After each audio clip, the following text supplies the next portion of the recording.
welcome to the Tourism Hub podcast, a podcast devoted to you and your excellence, providing inspiration and education for the entrepreneurs, experience makers, and excellent seekers of our industry to take your tourism business and career to a whole new level. And I am your host, Despina Karatius.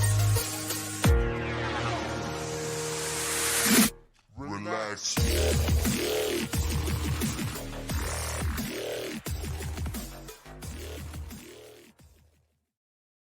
Hello and welcome everybody. Good morning, good evening, and welcome to you all on another episode of the Tourism Hub podcast. Now, as you can imagine, I am excited for what is about to unfold on today's episode.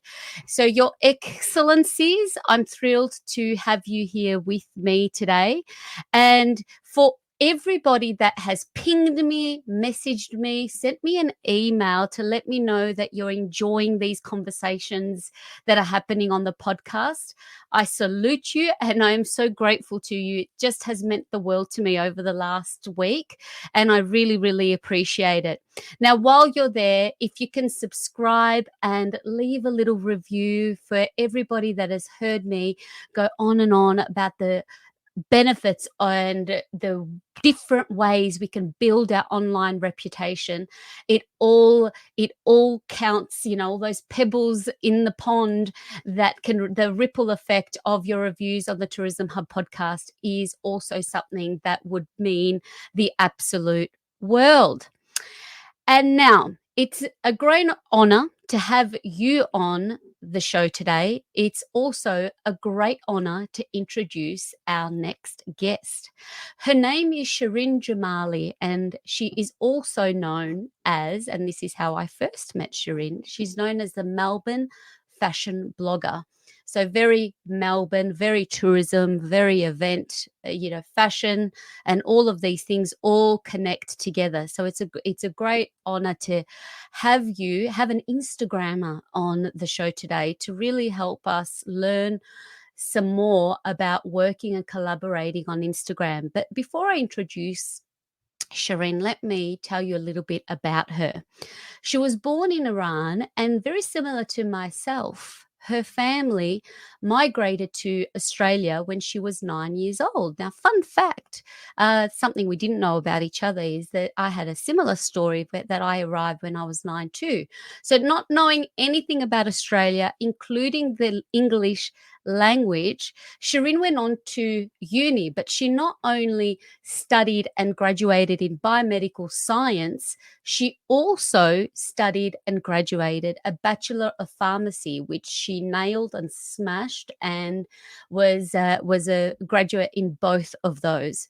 She's fallen in love with compounding of medications and specialized in skincare, which she also makes. So her first range that she launched a few years ago sold extremely well, not only locally but internationally. As a fashion blogger, she has the privilege to work with many amazing companies with national and international brands as well. So above all, though, she's also a loving wife to her wonderful husband and the technical support in her household, which we've recently found, Hugh, and a mum to the gorgeous little boy named Cyrus. Without further ado, welcome Shirin Akka, Melbourne fashion blogger. Yay! Hello. Thank you so much for having me. My absolute pleasure. Thank you for saying yes. Thank you so much. I appreciate it. Oh, my pleasure. It is my pleasure to have you and to get to know you over the last little while. We first met, of course, you've been a proud ambassador of someone that's very close to me, with Maria Eulis at Artilia Jewelry. And it's just been lovely to see your journey and her journey, and the growth and this beautiful relationship that you had. So when it came time to just talk about this topic, there's only one person that I can think of, and that's you, to explore this topic of influence and using the platform of Instagram to be able to do that. So, in terms of Instagram, and for anyone that wants to hear that story, you could go on and look at the episode that I had with Maria a few episodes ago. But to talk about your journey, Shirin, and how you started on the platform and how you planted the seed, how the whole concept of Melbourne fashion blogger came to mind, and you knew that Instagram was the platform for you. Well, it's quite a bit of a story actually. I started working as a pharmacist, as a compounding pharmacist, and really devoted my life to it. And I fell pregnant and went on maternity leave. And after I gave birth to Cyrus, I said, well, this is the time, if I've ever wanted to do anything to do with fashion, or my other passion, which is fashion, and see where that would take me. I guess now is the time. It also helped me lose the post-pregnancy weight, I think. So I started blogging just based on the things that I loved, and what I call day fashion, night fashion, and really got into it. And before I knew it, I found an audience of people who really resonated with me, and it wasn't too long before it kind of took off, and so that's where it started. But it's given me the opportunity to collaborate with amazing companies and people, not only in Melbourne but internationally as well. But who would have known that this little dream of mine, that me having some alone time or wanting to reach something new, has actually taken off. So that's where it started. It started at home on maternity leave. Oh, I love it. And really key things that come to mind, really. And as you were speaking then, the fact that you niched, like you have a specific niche. It's not only Melbourne, it's fashion and your blogging. So I think that you were able to achieve success quickly because you really nailed it, even in just the Instagram name that you went for. And we talk a lot on the show about passion projects and fulfilling and pursuing that. Now, with that, you're a pharmacist by trade, but not just a pharmacist, a compounding pharmacist. So this is when you get a special script. Now, I've been there before, and I'd shared with you. A lot of people know with my funky stomach infection, and I needed to go and get all of these different range. So it's quite a next level of of ability. You have your skincare range as well, as actively being engaged in Melbourne fashion blogger. How has having started a side hustle and pursuing your Instagram account and reaching a wide international audience, how has that helped your business ventures in your pharmacy and skincare launches over the years? It's actually been overwhelming and different. As a pharmacist, I guess even with our company, we're known as, pharmacists have, I guess there's a stigma about pharmacists where you're in a white jacket and you stand behind a counter and you dispense drugs for a living. And that's, I think, the majority of people, I guess, perceive people as pharmacists as doing that type of role. When I started doing blogging, I started being very honest and vocal about the fact that I am a proud pharmacist, but also that I love skincare and I love fashion. So I was so lucky to be able to actually collaborate with a lot of dermatological or dermatologists and dermatological companies, and actually share my passion with them. And through Instagram and through social media, I've actually been able to collaborate with them, and with future projects, be able to actually work with them in creating different ranges for them. So it's really been combined together. And it wasn't up until quite recently that my company, Bloom's the Chemist, actually, they didn't know that I did blogging, and I love fashion, and this is my side hustle. And they soon started to find out, because a few customers came into our pharmacy recognizing me. So well, I couldn't hide for much longer, and as a result, they, they've been so supportive and they've been so excited that, we're breaking that, I guess, that perception in people that pharmacists are, are just doing that one thing, and that this, I guess, opens up the avenue for young girls and women in, are your viewers and people who get to watch me on a daily basis, that you're not really, you shouldn't be attached to the one name, or you can be a mom and do anything you want. You can be a, blogger and yet have, an education that, supports your life, and so on. So it's been amazing. And, I think together, I never thought that the two would go together, but it really has. So it's been a blessing.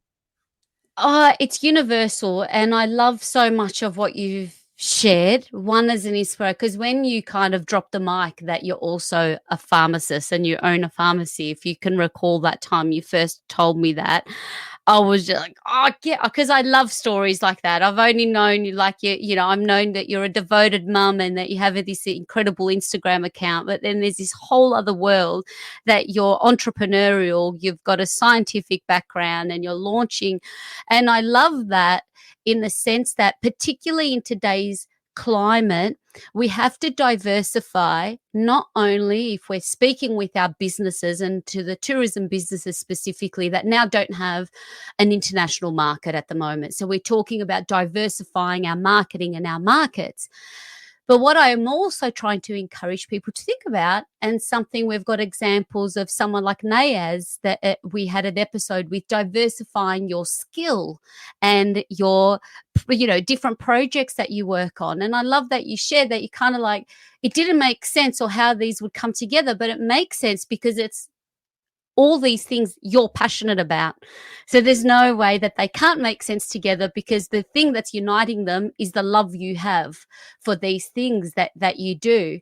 And I hope this will inspire, not I hope, I know it will inspire many that have got a side hustle idea or a passion project. And more than that, your personal brand, that what do you represent, that this has come out. So how important do you think in today's climate for people to pursue side hustles, even though they've got the double degree or they've committed their life to the study, to that job that they're going for? What would you say to that? Like, I think that I would say, obviously it's not always glamorous. It's very hard, but it can be done. I started this whole thing when I just given birth. So a new mom, everything new to me. And yes, majority of people will say, well, you may have been a stay-at-home mom and you did this, while, you had all the time in the world, but no, I didn't. I worked, I still work, 30 to 40 hours a week as a pharmacist, and I do everything that I do afterwards, which is blogging, fashion, skincare, collaborations outside of those hours of being a mom. So I do it, I guess my husband calls it the 7-Eleven job, which is, I start my other side hustle at 7 p.m. and finish at 11, and I get everything done. So the next day I'm ready for the day, but yet I've got, I've done everything I could for my brand, for my passion, and also for my career. Owning a new business, especially a new pharmacy, it's been probably one of the hardest things I've done in my entire life. But the fact that I love what I do is, I think, the most important, and really lays that foundation of how you will go in the future, knowing that if you love what you do, you will be great at it no matter what. There'll be obstacles, there's days where you're sick or you really can't do it, but as long as there's that love and passion for it, there's no way that you wouldn't be able to get to where you want. And it's hard, you sometimes put in so much hours and so much work, and you see nothing for a couple of months, and then all of a sudden it all almost like it's like a puzzle that it just comes together. So it's about not giving up and working very hard. It's not easy. I'm not always in makeup and hair and glammed up, but when I get a chance to do it, these are, I guess, my little rewards for it, for the hard work that I put into it. oh, So I love this from Hugh, from your husband. It's a 7-Eleven type job. And that is the reality that although, I mean, you've got such a beautiful Instagram page and you are absolutely gorgeous. But I love that you shared, like, that's only a small percentage of what you do in your day, but it's also making that commitment. And it's not easy. If it was easy, everybody would be doing it. And to show that, with the with the shine comes a lot of sweat in the background, and that's a really important point that you've just shared with us, that you want to do this, be prepared to put in the work. And Now if you speak do, it will pay Yes, off. yes, and it will pay off, as we've seen with all of your work that you're doing. You launched your new pharmacy. Now it's been a difficult year. When you're speaking about your challenging times, and this is one of the greatest, this is one of the most challenging things that you've been able to do, in terms of how you're able to come through the challenges with this incredible mindset that you have. When you get into those moments of like, okay, this is getting hard, or like what, when you're questioning yourself, what is it that you are able to draw on to get you through to the other side, when any self-doubt of pursuing this, any one of the paths that you've taken? Yeah.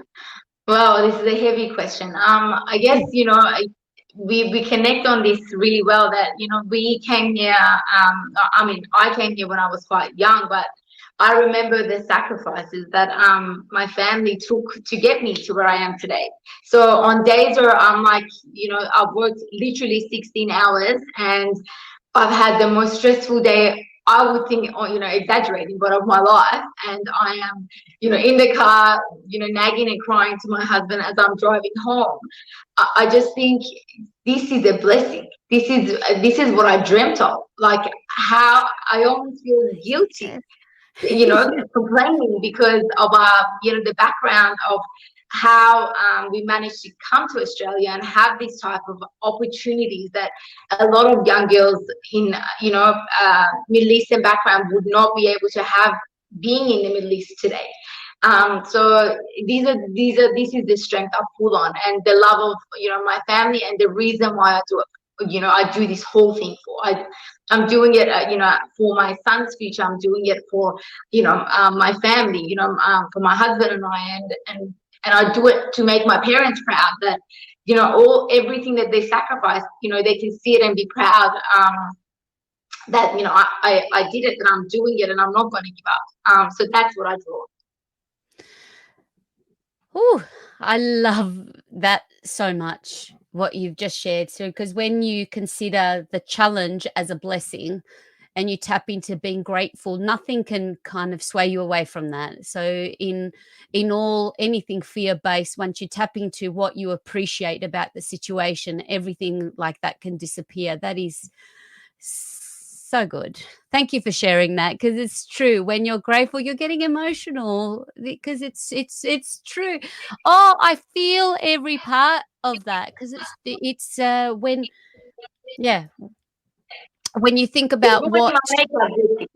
No, I'm Guilty. sorry. I'm sorry. Look, I think it's important, and that is, if you can think about, yeah, the sacrifices are real, but thinking about our ancestors, or thinking about the climate of the world, of where our home countries are, or what our family, even our extended family. I do. The first time I went back to live in the family home where we were raised with my sister, I called my parents and was like, I want to come home and kiss your feet for the sacrifices you've made and the decisions you've made, because now not only me, but my children have so many more choices in life. So It's freedom. So oh, it's it's a gift. it's a gift. It's a gift. Yeah. Just like this time together, I feel is such a gift. Thank you. It's really important that if we go back to this work that you're doing, and this whole word, the word of influencer, because you're seeing like there's it's something, it's a word that we didn't didn't have a vocabulary around creating influence through your passions in mediums like this in the past. Now, with you being able to align these deep-seated values that you have in your day-to-day work, that you can see intrinsically are who you are, whether it's any project or initiative that you're taking on personally or professionally, aligning values to be able to use your platform as a medium to influence for good. What are some things that have stood out for you as best practice for other businesses to take some notes on? Because something that I think when we're talking about social media marketing or digital marketing, influencer marketing for businesses or brands or products also has its own place on the shelf. It is a separate strategy to approach. So I wanted to reach out and kind of tap into your brain trust around some best practice to collaborate if anybody's, whether it's for yourself or anyone else that is aligned in that way, that you could share with us. I think speaking on myself and my page and brand would be that you need to, if you want to collaborate, you need to collaborate with a brand or a company that resonates with you as a person, not just your brand. You need to reach out to people where you have either you have an aligned passion or you have an aligned idea of some sort. You shouldn't bombard DMs of people with, because of the number of followers or what you wish you want to do. You need to start establishing yourself so that, if perchance someone with a, following over 50 million followers decide to actually, press on that DM and see what you're offering as a person or as a brand, that they go on your page and say, yeah, okay, it makes sense.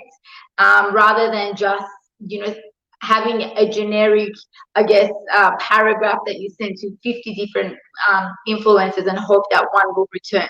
It doesn't work like that. Initially, I guess when I first started, I wanted to collaborate with the big names in fashion. And I soon realized that nobody knows who I am. I'm sure there's a lot of people out there who want to collaborate with bigger names and bigger influencers in the, not only just the social media platform, but in the fashion industry, I guess. And what makes me any different? And I just realized, it's me. I'm different because of my background, or I wasn't born here. I can speak a different language, and I can open that platform up to, to other or new people who want to do this, and then I can show the company that I'm interested in that, look, I'm diverse, and with diversity comes, new followers and new people who may resonate with a brand that they otherwise wouldn't have in the past. So I'm always very conscious with who I reach out to, and even when they reach out to me, whether I accept or not. It's not just, I will accept any collaboration or any offer.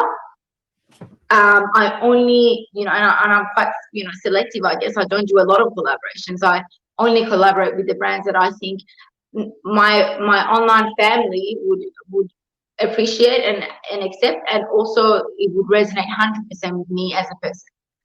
That would be the advice I would give is, be true to who you are, and because there's only one of you out there, and there's a gazillion different brands that, are the same, but there's only one of you. So, and that's what will make you shine.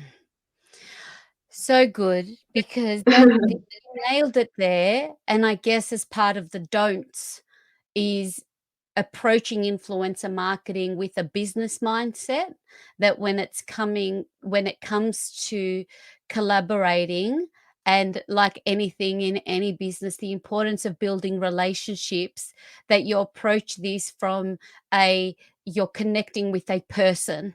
So it's a people to people collaboration, not as a brand.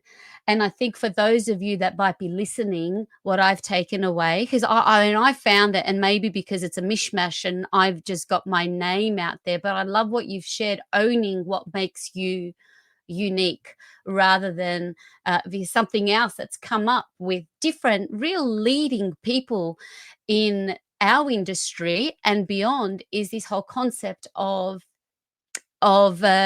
imposter syndrome that you're looking at, particularly on a platform like Instagram, where you could see, oh, I want to be like her, but in the end that will never work because you're not her or you're not him, you are you. So I like embrace of what makes you unique, as you have all of this rich background and experience and all your diversity in the things that you do. Some examples of like no-nos.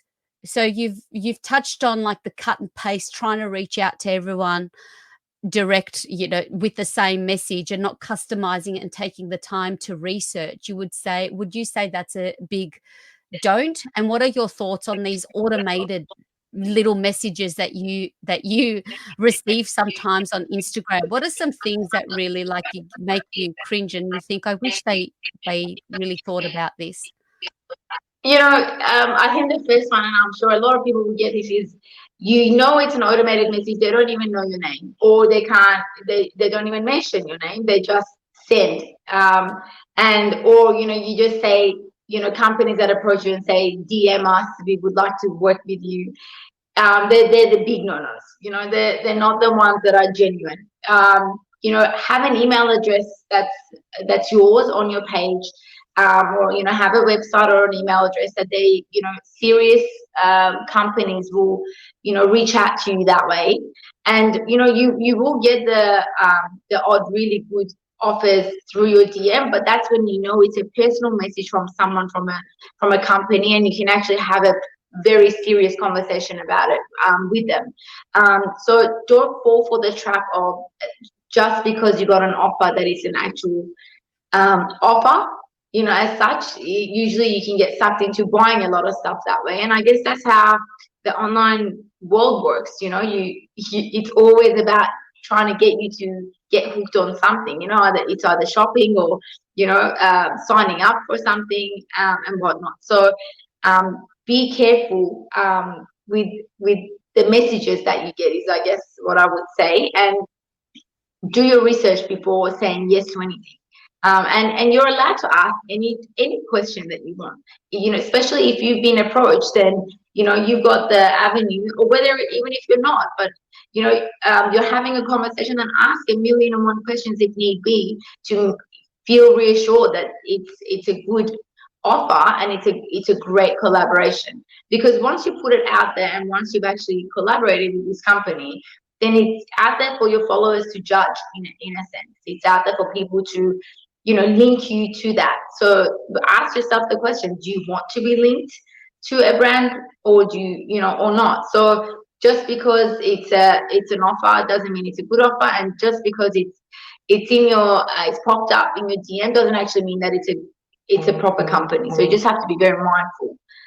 Always be mindful of the I guess the offers that you get, and do your research, is what I would say. Oh, I love what you said, and you can see all of your family values, that when you talk about your followers, you are very protective, that what you're putting out there is it's not just as much about resonating with you, that you don't want to put rubbish out there for them.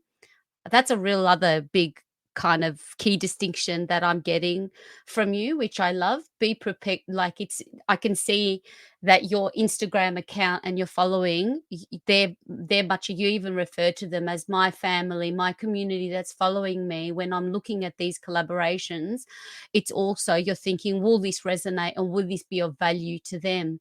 Which is great, because the flip side to that is even like a lot of businesses being approached by Instagrammers to get a free, I know from my ballooning journey, to get a free balloon flight, I'm calling themselves an influencer, and it's like, as a business you have to go do your research. on both ways for, if you're growing a brand personally to gain influence and grow your own community, but also as a brand, taking on Shirin's approach, I think is very, very important as well. That will this resonate? Is this of value, and is this something that would give value to my family? And that's essentially what you are building with your community online. Thank you so much to Lucky Cashmore, who's joined us. Such lovely words, both such inspirational women. And she's asked, how do you balance this work and life?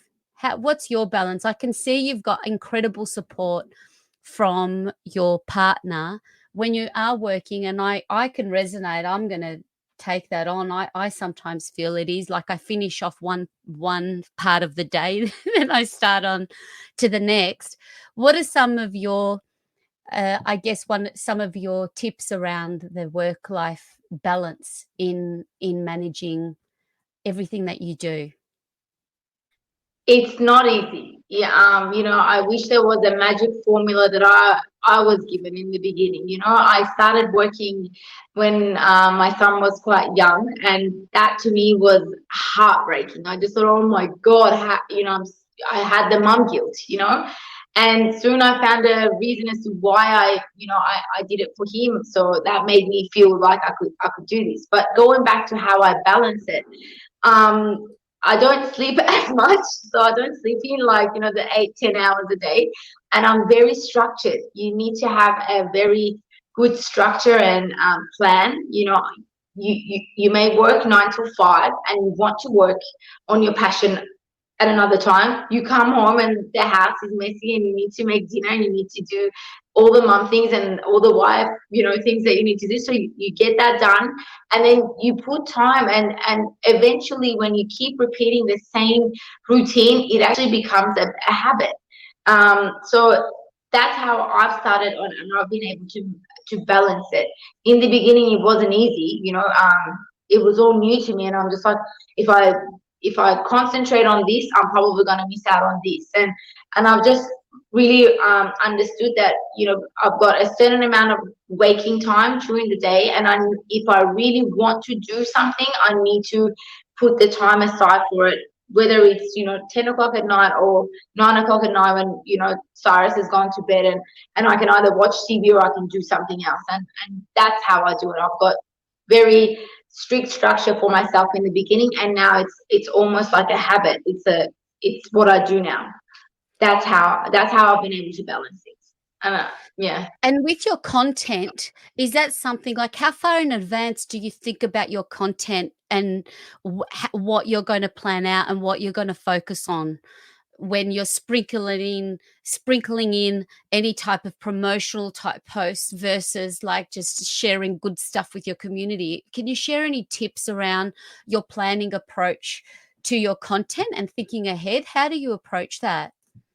I guess pre-COVID times, it was a lot easier because, we had events that I was invited to and places that I could go. So creating content was not hard. I almost had, I knew on a Saturday I would be going to an event, and that would mean I've got content, and then I would prep up my followers prior to it. And I would then in the middle put a few posts about my life on my daily, if I went shopping or, things like that. It was easy. And now you do have to plan because there's not a lot going on, and you do have to stay current, but you can't be too ahead of time and not too behind. So I prep maybe 2 days or 1 day in advance because, I like to be present. I don't like to post something that isn't current, and I like to be honest about what I post. So, as you can see on my page lately, before it was a lot about photo shoots and about, big brands and amazing events in Melbourne. And now it's become more about what I love in regards to fashion, who I think is, a great blogger or a great designer in Melbourne. And I'm focusing more on things that are happening within our state because, we seem to be so special right now in lockdown that I try to get the followers to engage in what's happening now. So I don't like to do too ahead in planning, especially right now. We don't know what's going to happen tomorrow, and I don't like to do an amazing photo shoot and start posting it in 10 weeks time, because again that wouldn't be current. So I like to do it 1 to 2 days in advance would be the time that I give myself. Oh, so many people would be so happy to hear that because we talk a lot about the plan and having content in the can. But I guess for when you're building a personal brand, what and something that's so niche like what you've done, it's great to be able to. I guess it's great to be able to do more on the fly. So you're encouraging it. You can see to make it current and be in the moment. And I guess your copy comes out of you different, doesn't it? When you're there and you're feeling it, it comes out in your copy of the posts that you're producing. Whereas when you're planning something even a week or 2 weeks in advance, that emotional connection might not be there, like you say, when it's more relevant and timely to the moment. That's right. That's very true. And I guess this is the reason why, I guess the online platform, when you can create a community or a family for yourself, then they follow you every day. They know what you're up to. So if you put something random, they'll just be like, where did that come from? And that's Yes. when they start losing engagement. So you need to be honest and upfront and be as current as you can. You don't have to get up and glam up every single morning, but it's just good to be as close to your daily life as possible. And I love it that you also sprinkle your content of things that you're inspired by, because I share that a lot with businesses. It doesn't have to always be your stuff. Go and give credit where it's due. If you're inspired by someone or by something, whether it's product or service or insight, I love that you kind of sprinkle your content with that as well. And I think that's another great takeaway, to be able to, that's also a part of a collaboration, isn't it? I call that smart collaboration. You're giving a product a ping to say, I dig what you're doing. It sure is. I mean, Melbourne based speaking, sometimes when you see a designer, for example, start sharing their life about how they've been at their peak, and then they've hit rock bottom, and then they're growing back up.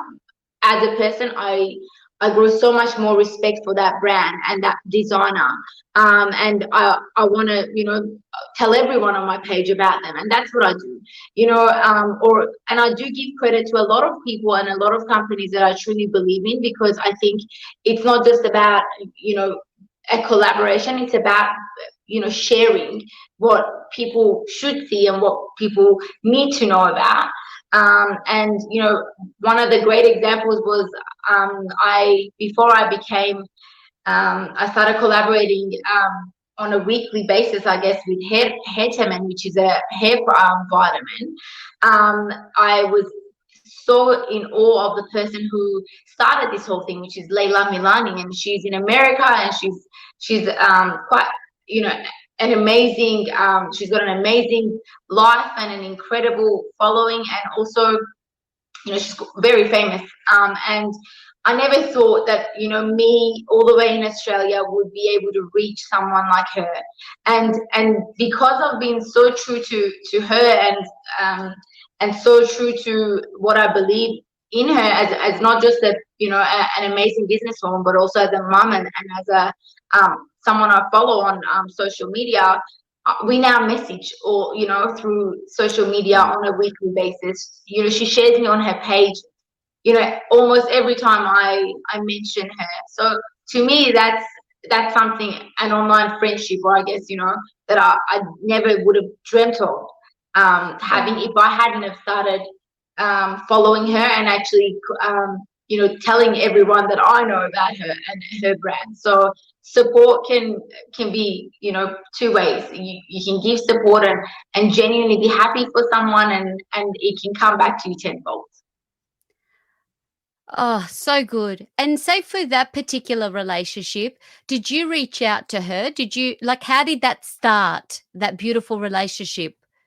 It was quite funny. I mean, I just given birth, And very in the beginning of my blogging days, and we went on holidays to Queensland, and I took my Hedeman bottle with me so that I could, have my vitamins. And we were in a very pretty area, and my sister, being, my best friend, said, "Let me take a photo." And I took a photo, and I obviously tagged her into it because I started seeing great results, especially I've just given birth, I was losing all my hair. And so I started seeing great results, and I posted it and I tagged her into it, and we forgot about it. And I remember it was 2 a.m. Australian time. My sister ran into our room and she goes, "Shirin, Layla Milani has mentioned you in her page." And to me back then, I was like, "Oh my God." I literally jumped up out of the bed and woke everyone up, and we started like checking what was going to happen after a mention. It was all new to me. And that's when it started. I think she started following my journey with my hair initially, and what it actually did. And then about a year later, I received an email from her company where they wanted me to become an ambassador of the brand, which I have been. And it's literally just started from that. So yeah, that's that story. But I am such a I'm a big fan of hers. Oh, look, and these things, with my trainer hat on, when we're talking about Instagram, just that small little gesture, you could have taken that photo as, if like for novices, you can take a photo, but it was that ping they received. Not taking that next step to give the love via a tag means that the chances of that particular brand or company going through your feed to find their post that you've mentioned are very, very slim. Whereas if there's something you love, person, product, or service, even if you've never met them before, magic happens when you use your tags, is what I'm getting from what you've just shared.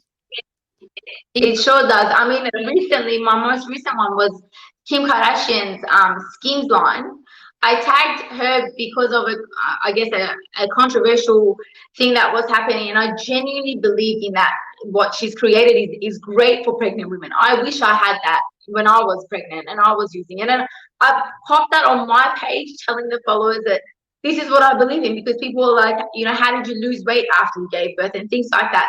And, I received a message from the company. I don't know if it was her, but, from her company, telling me that, thanking me and telling me that it's great that, we did that. And to me, I was like, oh my God, if I hadn't have even, told my followers about what I genuinely believe, she wouldn't have read that, or it could have been a mention, with 100 million plus followers, that could have been a mention. So it's not every day that you do get the mention, but it could have been. So you never know unless you actually try. Yes, yes.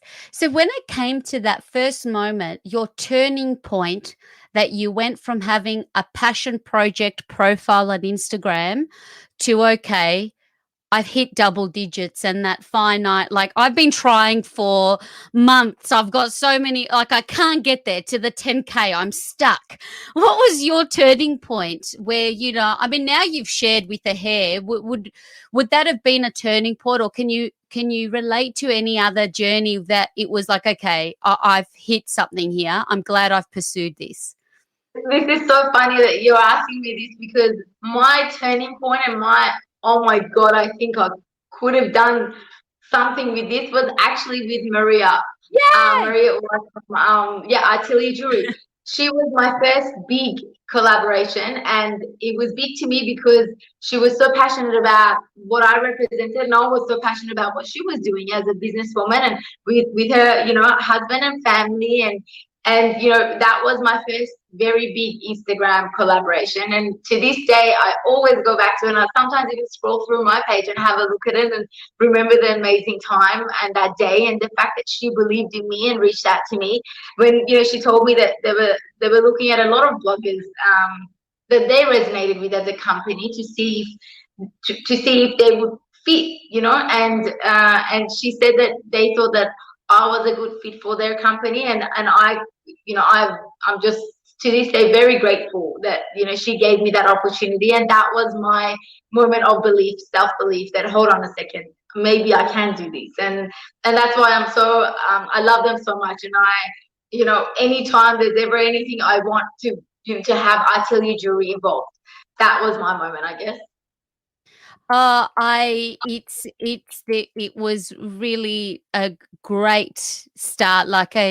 Seeing it seems like your journeys really collided at the same time between Atelier and when you launched Melbourne Fashion Blogger. And I loved, Maria has had now some great experience in building her brand, and it's, attributes a lot of the growth to Instagram. But I remember being there, just like your sister, being there in the wings championing you. It was the same with Maria, seeing all of this come to life and seeing this beautiful relationship on and offline with the two of you. So that Glenn just popped up these Maria's interview where we go through starting a new business and the experience that they're delivering, because although it's a jewelry store, they really deliver a different experience than any other, I believe, and I think Shirin can attest to, in Melbourne. So that was, that's an excellent turning point for you. And if I can just, as we start to round off our chat here, which I'm just loving, and I could go into the evening, keep kind of talking, and before we know it, I think we could make up a whole new business together. In the beginning, launching anything, Instagram, business, pharmacy, what are some things that were holding you back that may inspire others that are stuck in that zone, that have got something bubbling but maybe getting held back at the moment? To be honest, I would say self-doubt. What makes me any different or any better? And what if it's already out there and I just make a bit of a fool out of myself by doing this or putting it out there? This was a big hurdle that I had to overcome. And to be honest, when I think about skincare and putting my range out there, I think there's so many brands and companies that have millions and millions of dollars behind them that are doing this and are successful. So what would make my brand any different? If they've got that much and they're doing that well, what makes me any different? Why should I do this? I have those days still, and it takes me to a different place, and I go into deep thought, and I just think, is this right? But again, I come back to the whole thing about what makes it different and why I should do it, because there's other people, for example, with my skincare, that won't benefit from what's out there. So, and that's who I'm reaching out to, because I know that from everything that I've tried, there's that, something's missing. But there's that niche in the market. And if you find that you're the niche, or your idea is the niche, then no matter the self-doubt or the disbelief, just go for it, because the one thing and the only thing I think you would regret is actually not doing it. You'll never turn around and say, I can't believe I did that, and I gave that a go. No, you would say that if you missed out on it, in 10 years time, you look back and say, I could have done something big with that or great with that. And that's how I get over it, over that thought, I guess, and move on. The best advice you've ever received? Best advice I've ever received is a quote, I guess. Yeah. A quote my husband said to me. He said, we're starting to see a slight bit of success from the hard work, and he said, just remember, success is not owned. It's rented, and that rent is due every day.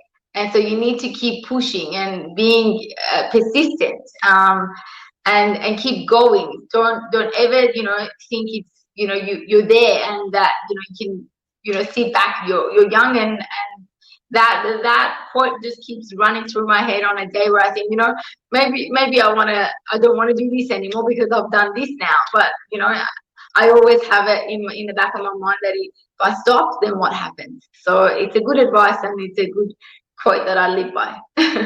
Ooh, I haven't heard that one before. I love it. Keep us all in it. Success is not owned, it's rented, and you have to pay your dues every day to keep building the dream, the project, the business. That is a good one. So he's not just good at tech and making a live happen 5 seconds before we hit the live button. That's a really good one. I love it.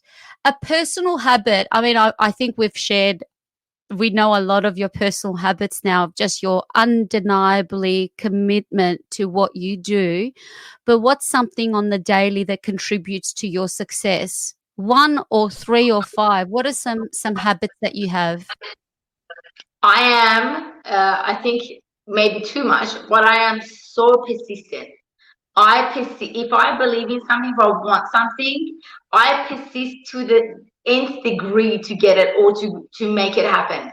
So persistence is I believe the key to a lot of things. Just persist. It does not matter if you get 50 doors shut to your face. You just have to keep persisting. I mean, the odds were against me going back when I just finished high school and wanted to get into pharmacy.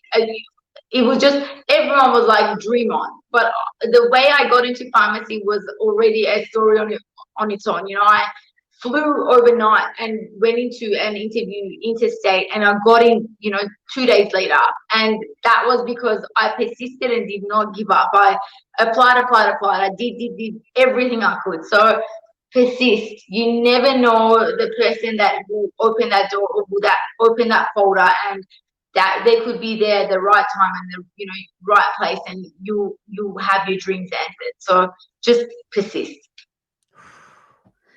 The second P word here, you've got a passion. That's the cousin. You need persistence to go with it, with the passion to make it happen. An internet resource. So is there a resource that you use on the daily to help you manage your day?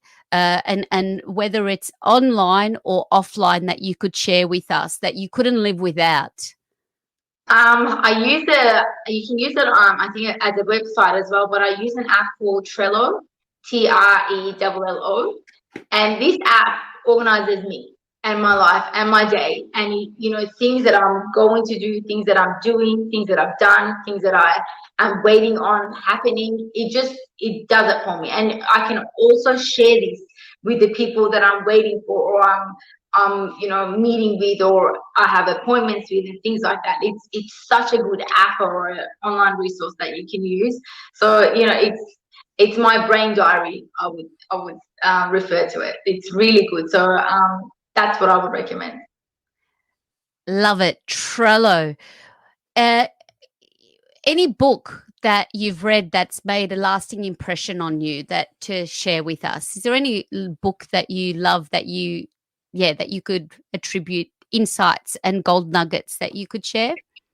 I guess, everyone's probably thinking as if she has any more time on her hands. I was just about to say that, but then I thought I'll ask it anyway. And when I guess the last book I read, and it was quite some time ago, was Becoming Michelle Obama.